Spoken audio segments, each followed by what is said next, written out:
second question. Over a dozen special operation soldiers out of Fort Bragg are currently being investigated by the U.S. Army for involvement with illegal drugs.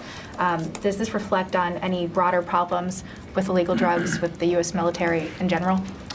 Thanks, Liz. So, as always, we hold our service members to the highest standards of moral and ethical behavior. I would say it's really what makes our military the best in the world.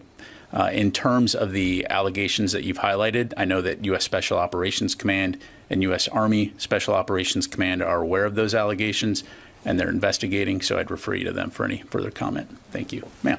Thank you, sir. Kimberly Underwood from FCA Signal Magazine. I wanted to ask a little bit more about the meeting with the Japanese defense and foreign ministers and Department of State. Can you talk about how that modernization relationship will look like?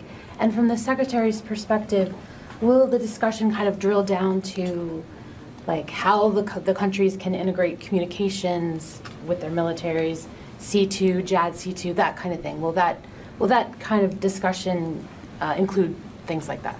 Sure. Well, as I'm sure you can appreciate, I don't want to get ahead of the discussions. We'll certainly be providing a lot more information afterwards in terms of the nature of the discussions and the substance and the kinds of decisions that were made through those meetings.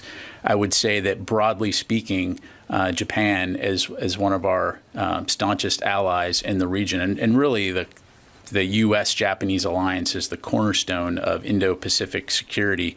Over the last 70 years, this is an opportunity for our two nations to have very substantive dialogue in terms of how we can modernize the alliance and ensure that we're doing our part to ensure a free and open Indo-Pacific, and importantly, a stable and secure Indo-Pacific. Thank you, sir.